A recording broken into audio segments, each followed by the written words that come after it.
Olá a todos, eu sou a Larissa Scheffer e esse é o Mercado em Destaque. Nesta edição, o assunto é mercado e contrato futuro. E como convidado, nós recebemos o Ricardo Costa Bruno, ele que é advogado e também sócio da Martinelli Advocacia. Tudo bem? Boa tarde, Larissa, tudo bem? Bom, então, para começar, né? Contrato futuro é alguma coisa que todo mundo usa, que todo mundo tem conhecimento, mas que tem muita dúvida. E todo mundo tem medo, assim, um pouquinho receio, digamos assim. Podia explicar para nós, então, o que que é o contrato futuro, como que ele pode ser utilizado no agro, então, e quais os principais benefícios e riscos para o produtor e para a cerealista? Ok, Larissa, quero cumprimentá-lo, agradecer ao Destaque Rural pelo convite, fico sempre à disposição, né? Agradecer a todos que estão nos vendo e ouvindo agora. E falar de contrato futuro é algo bastante interessante, porque, de fato, ele faz parte do dia a dia do produtor rural, né? Então, ter o contrato, né, ele é necessário, né? Então, um pouquinho antes até de falar do contrato futuro, a gente precisa lembrar o que é contrato, né? Então, Sim. o contrato nada mais é do que um acordo de vontades, né, entre duas partes, né? Então, né, principalmente falando de contrato aí bilateral, né? Então, nesse sentido que é muito importante você ter um documento, né, para você realmente expor a sua vontade, aquilo que você concorda, né, aquilo que a outra parte também concordou, né, e aí nós dividimos, né, o contrato entre os seus direitos e obrigações, né, que normalmente isso está dividido entre as partes, né? Então, é importante, assim, a tradução literal do contrato, para mim, nada mais é do que você colocar aquilo que você combinou no papel, né? Então, no passado existia muito o contrato, que inclusive é um linguajar popular, do fio do bigode, né? Então, assim, a Uhum. gente precisa hoje, com a profissionalização, com o tamanho do nosso agronegócio, isso não cabe mais, né? Nós precisamos ter contratos assinados pelas partes e principalmente atuais, né? Porque às vezes a gente faz um contrato de 7 anos atrás, 5 anos atrás, a gente está usando até hoje, né? Então é importante que esse contrato ele esteja atualizado para a sua realidade, para aquela operação, para aquela safra, né? Para que você realmente saiba quais foram os direitos que você tem, que você pode exercer pelo contrato, e quais são as suas obrigações, né? E quando a gente fala de contrato futuro, ele se torna interessante para ambas as partes, né, para as partes, porque você nada mais está fazendo ali um acordo de risco, né? Então, por que eu vou fazer um contrato futuro? As oscilações que acontecem com os preços aí das commodities, né? Lembrando, né, que hoje você tem uma indústria a céu aberto, que é o caso aí de todas as propriedades rurais, e que você está sujeito não só às movimentações, aos problemas que ocorrem no mercado econômico, né, no mercado mundial das commodities, mas também você tem o senhor natureza, que ele pode agir a favor ou contra a sua produção, né? Então, nós temos que ter isso traduzido, essas regras e aquilo que for acordado dentro de um contrato. E o contrato futuro, ele busca exatamente proteger ou, pelo menos, mostrar às partes que estão assinando o que pode acontecer no futuro e vocês já estão estabelecendo as regras. Então, para eu que sou produtor rural, que vou vender a minha safra e eu quero estabelecer um preço a fixar da soja do momento da minha colheita, você vai saber, então, qual vai ser a sua margem de lucro, né? Lembrando que hoje a produção rural ela é realmente para profissionais, para pessoas que estão especializadas, e a gente acaba vendo aí em diversos encontros aí do agronegócio, os produtores estão cada vez mais preparados, conhecedores de como fazer boas produções, né? E aí nisso você tem um contrato futuro estabelecendo qual é o teu preço. Então você já olhou teus custos, olhou tudo aquilo que estava que você necessita, né, dos insumos, as sementes, né, ao maquinário, aos implementos agrícolas, né, ao teu agrônomo contratado para cuidar da sua lavoura. Enfim, você tem todos esses custos e você vai saber qual a sua margem, com base naquele preço que você, num contrato futuro, você estabeleceu, né, com a trade ou com alguma empresa que está fechando o negócio com você. Então, o contrato futuro, ele dá uma garantia a você, produtor, qual é o valor que você vai ter pela venda da tua produção, e para quem está comprando, né, mais do que nunca, ele tem a garantia que vai receber aquela quantidade. Sim. Porque quando você olha o agronegócio, ele é um sistema, né, um sistema interligado, e que essa cadeia de procedimentos ela não pode falhar. Então, do momento que uma trade ela compra uma produção agrícola, ela compra uma commodity, ela já está normalmente com o contrato firmado para exportar, ou para o seu destinatário final.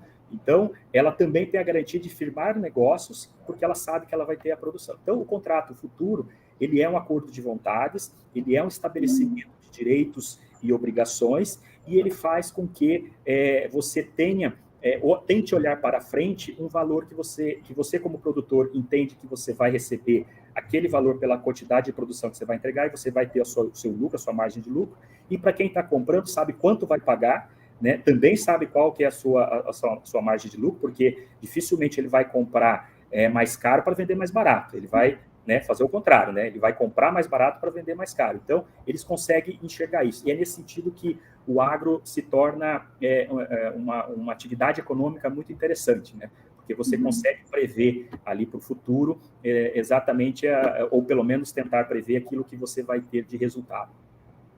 Nesse sentido, né, a gente sabe que o agro é uma indústria, é um mercado, né, uma economia a céu aberto. Então, aconteceu uma quebra de safra, estiagem, ou a própria cerealista, por exemplo, quebrou financeiramente. Como a lei prevê, o que a lei prevê para proteger ambas as partes nesse acordo?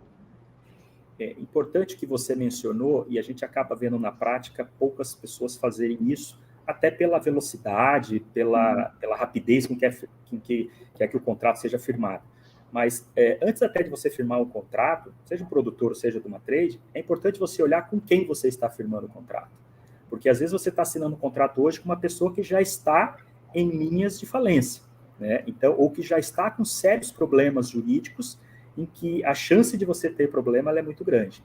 Então, o primeiro passo que vale a pena é com quem você está fazendo, né? E lembrando que problemas econômicos atingem a todos, independente do tamanho, né? Então, eu estou vendendo a minha safra para X, né? Nem vou olhar, porque essa aqui é uma empresa muito grande.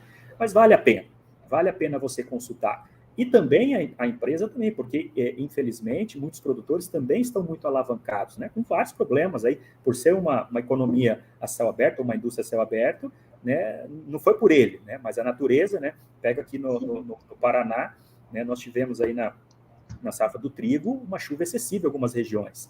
Então, teve a produtividade, mas de qualidade muito ruim, né? Então, você tem que estar ajustado, você tem que entender como isso está ocorrendo, para você colocar, então, isso no contrato. E se acontecer, por isso que é importante até ter o contrato, porque você pode prever essas situações numa quebra de safra, né, se você tem seguro, né, se você não tem, como será, né, você pode, conforme for, fazer um acordo de uma eventual quebra de safra, como seria o pagamento disso, né, se isso vai ser dividido nas próximas safras, se você vai poder prorrogar para a próxima safra, né? Então, assim, porque tanto o comprador quanto o vendedor da commodity sabe que existe um risco. E você hoje, com a tecnologia, né, tenta prever, né, eu sei que é muito difícil a precisão, mas você tenta fazer uma previsão, né, de como será o ambiente no momento não só da colheita, mas principalmente na hora do plantio, né? E aí você estabelecer com a parte que você está, em eventual quebra, como será.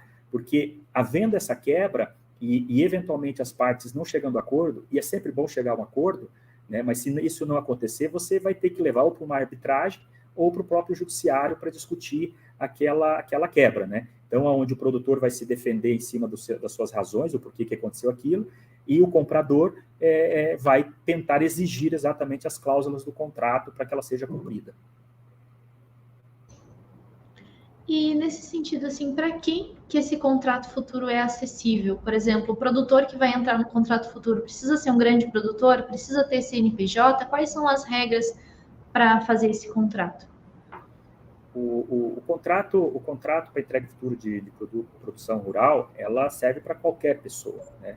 Independente do tamanho, né? Então, você pega um pequeno produtor, que esse pequeno produtor, normalmente, ele tem aí normalmente, ele está associado a uma cooperativa, que é muito bom, né? Porque as cooperativas hoje no Brasil são exemplos, né, mundiais de qualidade, de entrega, e que exatamente servem para ajudar esse pequeno produtor, né, a ter conseguir, inclusive, levar a sua produção para fora, né, do país, né? Então, a cooperativa pode ajudar muito nisso, né? Então, serve para esse pequeno produtor, né, como também ao grande produtor, porque do momento em que você quer ter uma garantia de preço, é muito necessário que você estabeleça o contrato de entrega futuro. E uma questão interessante até com relação a preço, e nós vimos aí, muitos que estão nos assistindo agora sabem disso, né? Lá em 2019, 2020, houve uma majoração muito grande dos preços aí, principalmente da soja, né? A gente estava lá em 2019, salvo engano, 87, 90 reais aí a saca da soja, e de repente ela vai para 150, 160, né? Então foi um momento em que o judiciário foi muito provocado, né? Porque o produtor fez o seguinte cálculo, né? Eu vendi a 90 com contrato futuro, né? Eu fiz a minha produção com base naquela ocasião e eu vendendo a 90 eu já tinha minha margem de lucro. Mas na hora que eu olho a 160, eu posso fazer uma interpretação que o meu comprador está tendo um enriquecimento sem causa, né? Um enriquecimento indevido, né? Porque ele pagou 90, ele vai vender a 160, então ele vai ter uma margem muito grande. Então teve muitos produtores que procuraram o judiciário para pedir uma revisão disso, uma revisão dessa cláusula no contrato, ainda que fosse para pagar a multa, né? Normalmente se estabelece multa no contrato, faz o pagamento da multa, e mesmo assim ele teria uma vantagem, porque ele paga uma multa sobre 90 e depois vende a 160. Então, assim, a margem deles ficaria muito elevada. O que aconteceu na prática, e nós acabamos vendo, poucas decisões favoráveis ao produtor, mas normalmente todas revertidas nos tribunais, foi exatamente que vale aquilo que está no contrato. Por isso que é da minha fala inicial aqui do nosso encontro. Então, a atenção ao contrato é exatamente para isso, né? Então, aquilo que está estabelecido no contrato, o judiciário, que já há alguns anos, há algum tempo, sabe que o agronegócio é um sistema em que existe uma interligação entre as suas etapas e a quebra de uma etapa pode prejudicar muito a outra. Então, o judiciário como um todo, ele vem, ele conhece, está conhecendo cada dia mais esse sistema e ele tem protegido. Então, mesmo que você venda a sua produção hoje a 160, né, e amanhã ela for para 230, 300, como já até falaram que um dia pode chegar a saca de soja, você vai ter que cumprir aquilo que está no seu contrato. E não adianta querer pagar a multa do contrato e depois revender para um terceiro, porque o judiciário tem determinado que você tem que entregar a sua produção pelo valor combinado. Então, assim, o contrato vai, de fato, fazer lei entre as partes e ele precisa estar regularmente escrito para que você saiba exatamente os seus limites. Perfeito. Bom, Ricardo, eu queria aproveitar esse momento para convidar quem está assistindo a gente a deixar suas dúvidas aqui nos comentários. A gente teve um boa tarde aqui da ONG Casa, que está acompanhando a gente, e também tem uma pergunta do Leandro.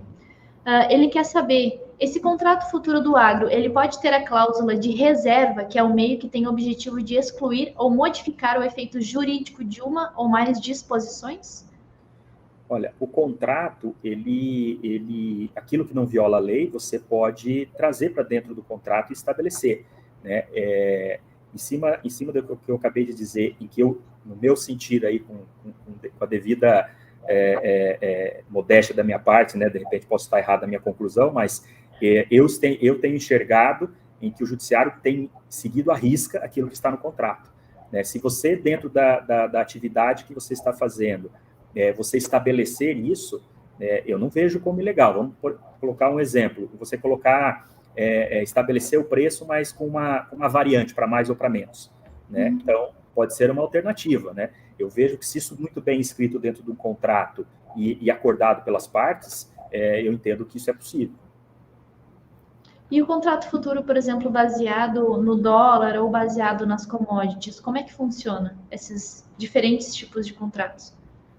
É muito importante, né, você entender a sua realidade, né? Então, atrelar ao dólar, né? E a gente sabe que a moeda também tem a sua variável, né? Você tem alguns posicionamentos assim de mercado que às vezes você pode ganhar ou perder, né? Então, é muito importante, eu vejo, independente de qualquer lado que você vai fazer, se é por dólar, se é por opção, se é por entrega de mercadoria, que isso esteja muito bem claro, né, que você saiba exatamente esses pontos que você vai ter que cumprir ao executar o contrato, né? Então, eu já percebi em alguns momentos, às vezes a pessoa assinou o contrato com uma determinada regra, que na hora da execução, né, pelo menos deu a entender que ela não entendeu, né, como que seria essa execução, quais que seriam os pontos variáveis para você fazer o cálculo, inclusive da multa, né, prevista lá no caso de um problema de não cumprimento de regras do contrato.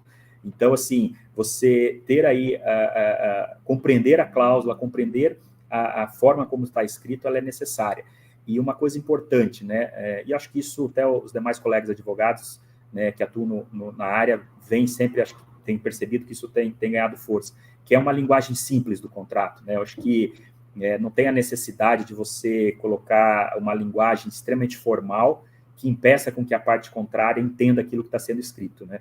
É muito melhor você discutir, né, e eu costumo dizer, é melhor você perder uma semana discutindo o contrato, né, estabelecendo as regras, entendendo cada detalhe do que está sendo escrito, do que depois você ficar 3, 5, 10 anos discutindo um contrato numa via judicial, né? Então, o desgaste disso é muito grande, né? Então, a recomendação sempre entenda bem o que você está assinando, entenda as regras, né, as minúcias que ali estão, né, para que você saiba e entenda que aquilo que você assumiu, você vai cumprir essa regra. Ricardo, então, muito se dá, por exemplo, essas brigas judiciais, você que trabalha nesse meio, né, do agro, desses contratos, muito, talvez, desinformação, ou uma parte falou uma coisa, botou outra no contrato, a pessoa não leu as entrelinhas, digamos assim. O que mais leva o pessoal para o judiciário para resolver esses problemas, por exemplo? Nós temos uma falha, talvez, aqui nossa, como latinos, né, de ter muita pressa e não cuidar dos detalhes. Então, eu já percebi no passado de você assinar sem lei, né? Não, o que está no contrato? Tá isso, a pessoa falou, explicou, você foi lá, assinou e está tudo certo, né?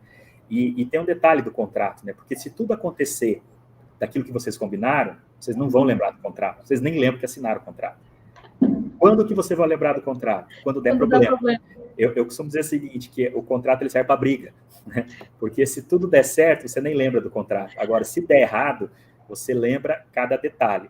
Então, eu vejo que, ultimamente, já há alguns anos, o produtor, as tradings, né, a cerealista, as próprias cooperativas, elas estão muito cientes disso, né? Então, o cuidado na elaboração da cláusula, o cuidado na explicação, o cuidado na assinatura para entender tudo o que está acontecendo, tem sido a tônica de hoje, né? Então, eu acho que poucos são e seria muito imprudente, né, qualquer uma das partes fazer o contrato de qualquer forma, né?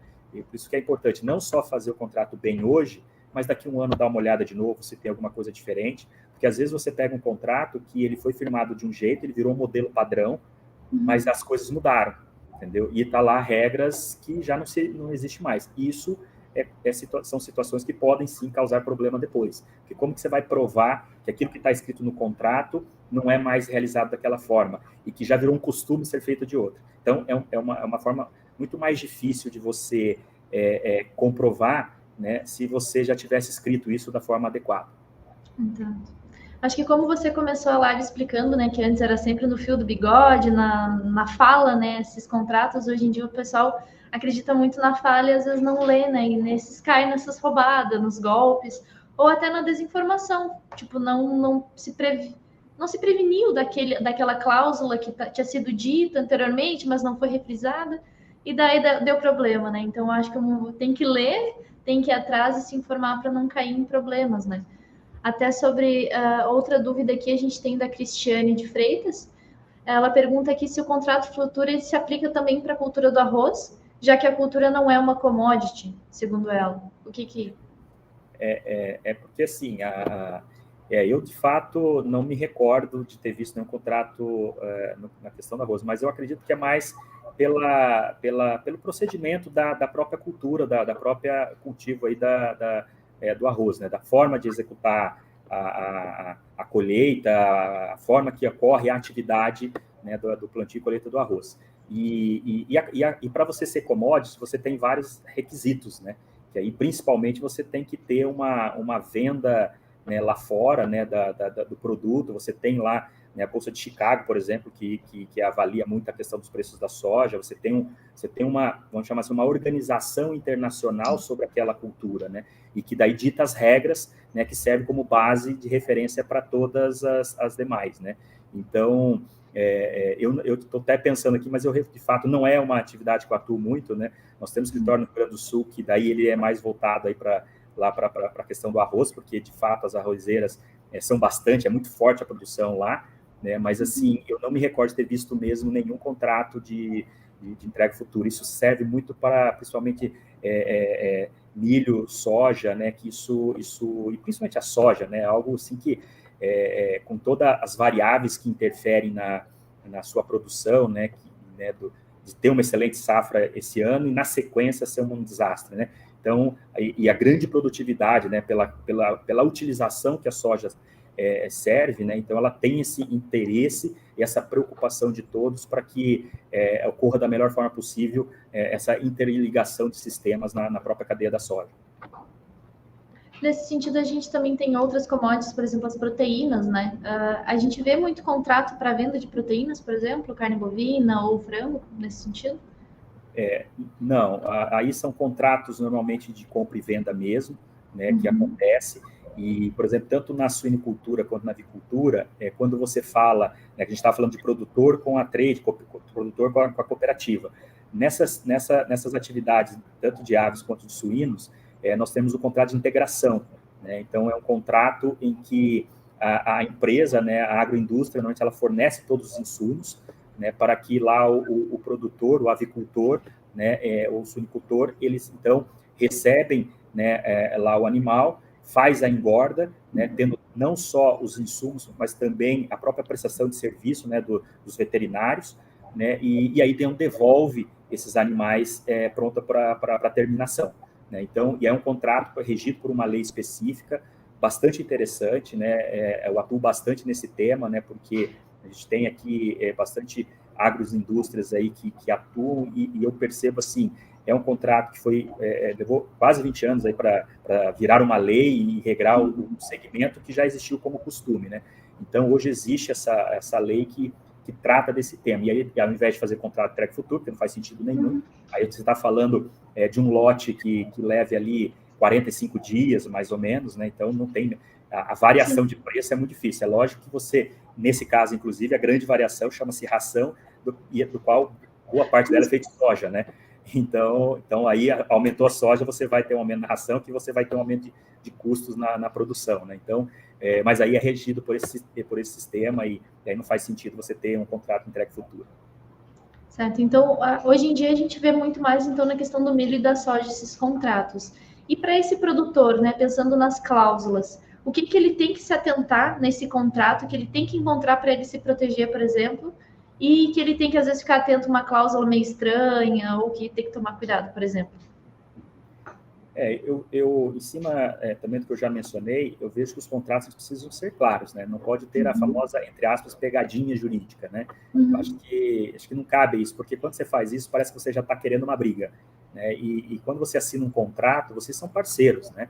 Então, olha, eu vou fazer a produção de X quantidade de saco de soja, por exemplo, e você vai me pagar Y, né? Então, vamos estar combinado isso, né? Essa é a linha geral. Então, a gente não pode ter outro posicionamento que não esse, né? Então, até porque eu que estou comprando, eu preciso da tua produção. Então, eu tenho que ser teu parceiro, né? E você precisa que alguém compre sua produção, que pode ser eu. Então, acho que tem que ser uma boa parceria. Mas o grande cuidado que eu diria é você ter uma atenção com a cláusula penal, né?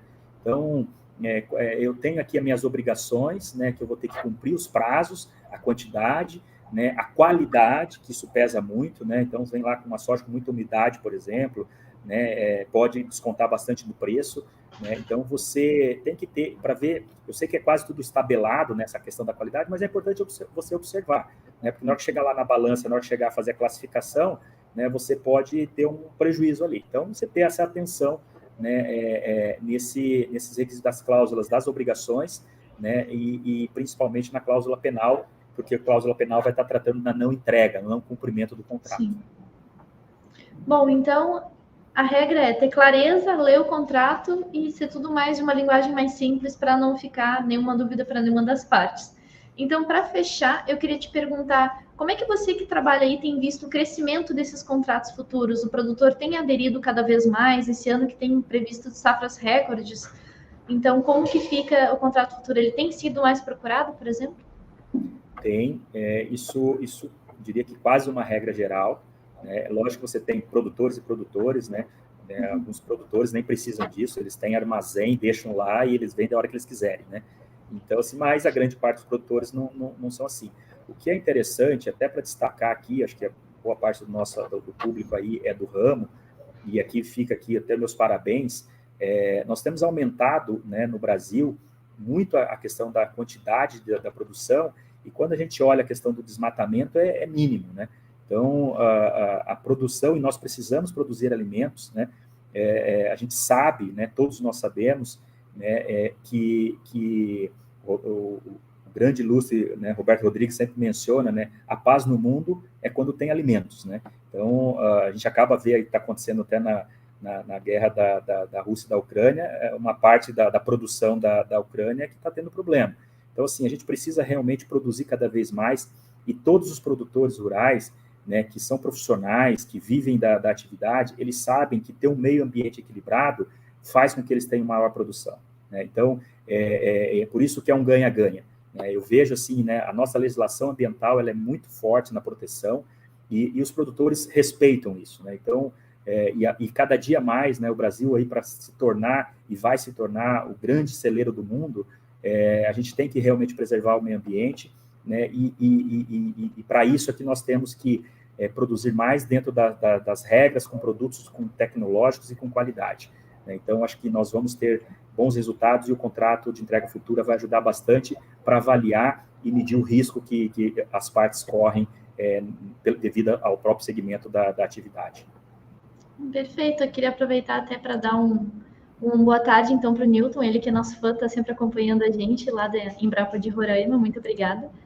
Então, agradecer principalmente a você por ter acompanhado, por ter participado da nossa live, esclarecido as nossas dúvidas, né, sobre o contrato futuro, que é um meio super importante, né, para o produtor, às vezes garantir um bom preço, para cerealista também. Então, é algo que beneficia ambas as partes, é só ler corretamente o contrato e não ter imprevisto depois, né? Muito obrigada, viu, Ricardo? Eu que agradeço o convite. Vou aproveitar que você falou, quero mandar um abraço aí para o Newton, né? Não o conheço, mas eu quero aqui parabenizar a Embrapa, né? Se tem uma empresa que é um grande exemplo do Brasil, e ela deveria, a todo momento, a gente está lembrando dessa empresa, que é feita por pessoas, servidores fantásticos. Nós temos hoje a agricultura como está, devido grande parte disso à Embrapa, né? Então, parabéns a todos os servidores, né? É fantástico. Então, eu agradeço a todos vocês, e fico sempre à disposição, sempre que precisarem. Perfeito, obrigada. Obrigada também a você que nos acompanhou até aqui, quem deixou as suas dúvidas. Não esqueça de acompanhar na próxima terça-feira a live Destaque em Pauta, né, com a minha colega Bruna Scheifler, ela que vai falar então sobre a produção de feijão brasileira. E nos vemos na próxima quinta. Muito obrigada.